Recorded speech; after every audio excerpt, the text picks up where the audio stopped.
英語聞き流し10分間、名作リスニング、英語テキストと MP3 ダウンロード、その他の物語は、ホームページよりご利用いただけます。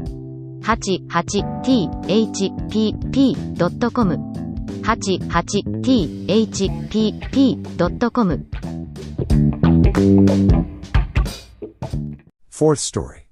The Prince and Princess. Gerda was obliged to rest herself again, when, exactly opposite to her, a large raven came hopping over the white snow. He had long been looking at Gerda and shaking his head, and now he said, "Caw. Caw. Good day. Good day." He could not say it better, but he felt a sympathy for the little girl, and asked her where she was going all alone. The word alone Gerda understood quite well, and felt how much was expressed by it, so she told the raven her whole history, and asked if he had not seen Kay. The raven nodded very gravely, and said, It may be. "What, do you really think so?" cried the little girl, and she nearly squeezed the raven to death, so much did she kiss him. "Gently, gently," said the raven. "I think I know, I think that it may be little Kay. But now he has forgotten you for the princess." "Does he live with a princess?" asked Gerda. "Yes, listen," said the raven, "but it will be difficult for me to speak your language. If you understand the raven language I can tell you better." "No, I have not learnt it," said Gerda, "but my grandmother understands it, and she can speak gibberish too. I wish I had learnt it." "No matter," said the raven, "I will tell you as well as I can, however, it will be bad enough." And then he told all he knew.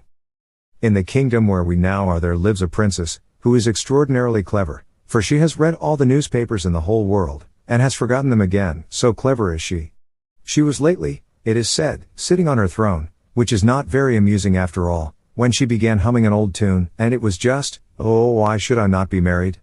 That song is not without its meaning," said she, and so then she was determined to marry, but she would have a husband who knew how to give an answer when he was spoken to, not one who looked only as if he were a great personage, for that is so tiresome. She then had all the ladies of the court drum together, and when they heard her intention, all were very pleased, and said, "We are very glad to hear it, it is the very thing we were thinking of." "You may believe every word I say," said the raven, "for I have a tame sweetheart that hops about in the palace quite free, and it was she who told me all this." The newspapers appeared forthwith with a border of hearts and the initials of the princess, and therein you might read that every good-looking young man was at liberty to come to the palace and speak to the princess, and he who spoke in such wise as showed he felt himself at home there, that one the princess would choose for her husband.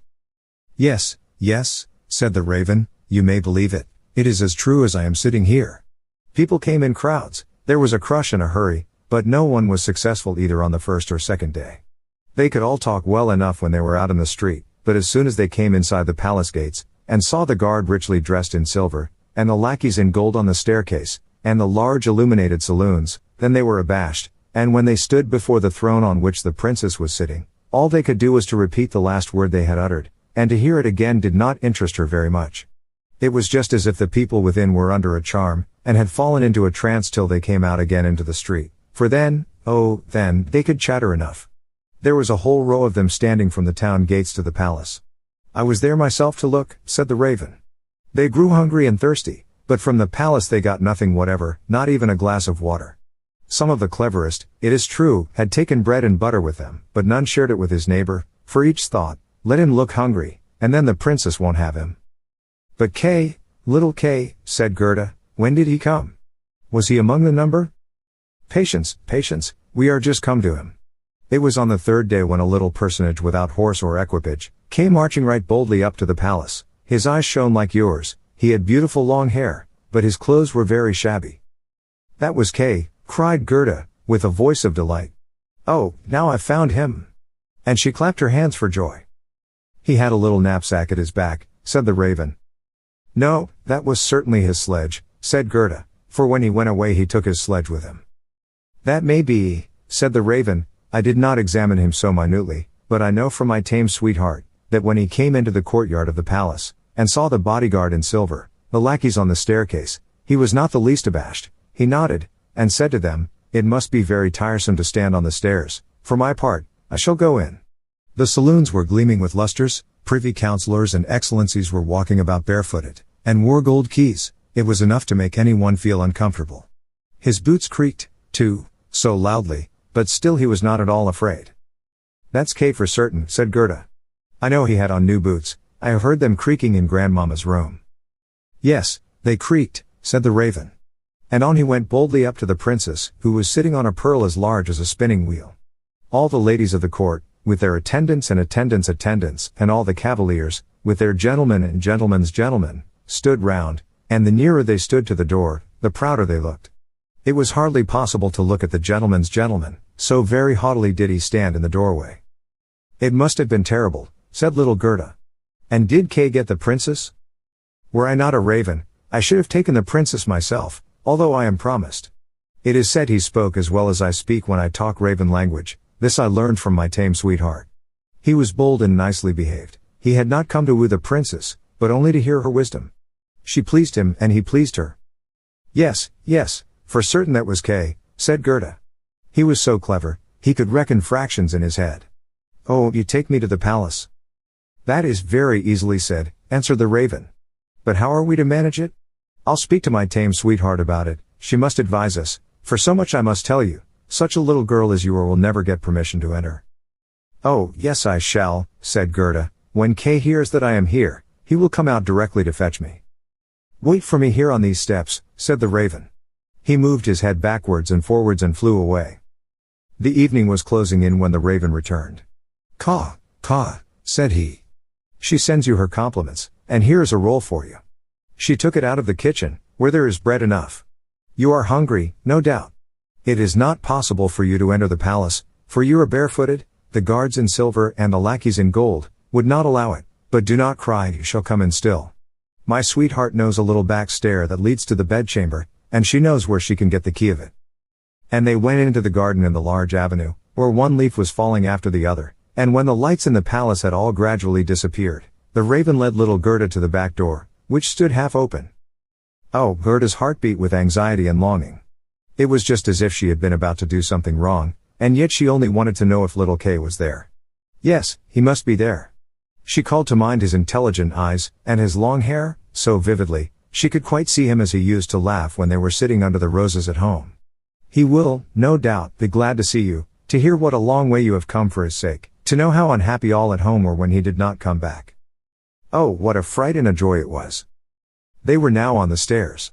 A single lamp was burning there, and on the floor stood the tame raven, turning her head on every side and looking at Gerda, who bowed as her grandmother had taught her to do. My intended has told me so much good of you, my dear young lady, said the tame raven. Your tale is very affecting. If you will take the lamp, I will go before. We will go straight on, for we shall meet no one. I think there is somebody just behind us, said Gerda, and something rushed past. It was like shadowy figures on the wall, horses with flowing manes and thin legs, huntsmen, ladies and gentlemen on horseback. They are only dreams, said the raven. They come to fetch the thoughts of the high personages to the chase. 'Tis well, for now you can observe them in bed all the better. But let me find, when you enjoy honor and distinction, that you possess a grateful heart. Tut! That's not worth talking about, said the raven of the woods. They now entered the first saloon, which was of rose-colored satin, with artificial flowers on the wall. Here the dreams were rushing past, but they hastened by so quickly that Gerda could not see the high personages.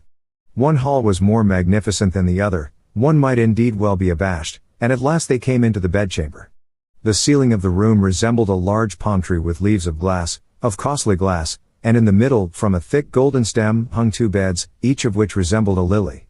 One was white, and in this lay the princess, the other was red, and it was here that Gerda was to look for little Kay. She bent back one of the red leaves, and saw a brown neck. Oh! That was Kay.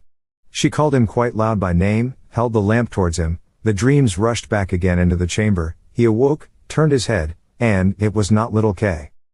The prince was only like him about the neck, but he was young and handsome. And out of the white lily leaves the princess peeped, too, and asked what was the matter. Then little Gerda cried, and told her whole history, and all that the ravens had done for her. Poor little thing, said the prince and the princess.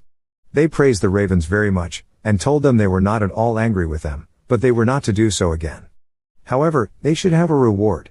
Will you fly about here at liberty, asked the princess, or would you like to have a fixed appointment as court ravens, with all the broken bits from the kitchen? And both the ravens nodded, and begged for a fixed appointment, for they thought of their old age, and said, it is a good thing to have a provision for our old days. And the prince got up and let Gerda sleep in his bed, and more than this he could not do.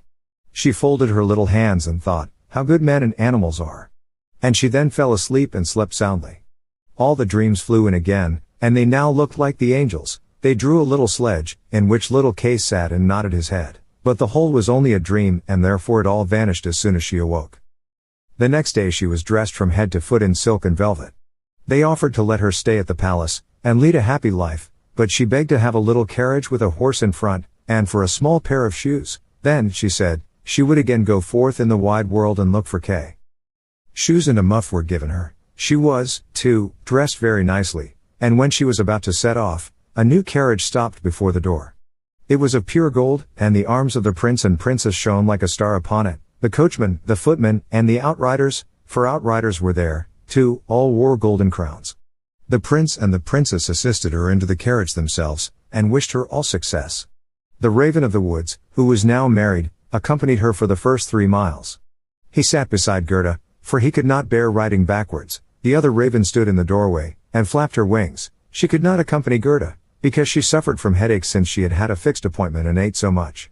The carriage was lined inside with sugar plums, and in the seats were fruits and gingerbread. Farewell! Farewell! Cried Prince and Princess, and Gerda wept, and the raven wept. Thus passed the first miles, and then the raven bade her farewell, and this was the most painful separation of all.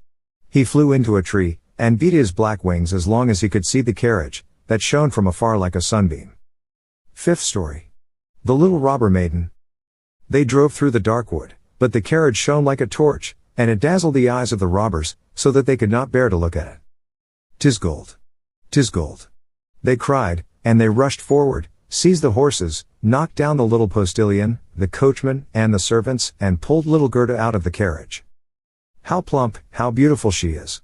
She must have been fed on nut kernels," said the old female robber, who had a long, scrubby beard, and bushy eyebrows that hung down over her eyes. "She is as good as a fatted lamb. How nice she will be!" And then she drew out a knife, the blade of which shone so that it was quite dreadful to behold. "Oh!" cried the woman at the same moment. She had been bitten in the ear by her own little daughter, who hung at her back, and who was so wild and unmanageable, that it was quite amusing to see her. "You naughty child," said the mother, and now she had not time to kill Gerda. 英語聞き流し10分間、名作リスニング。英語テキストと MP3 ダウンロード、その他の物語は、ホームページよりご利用いただけます。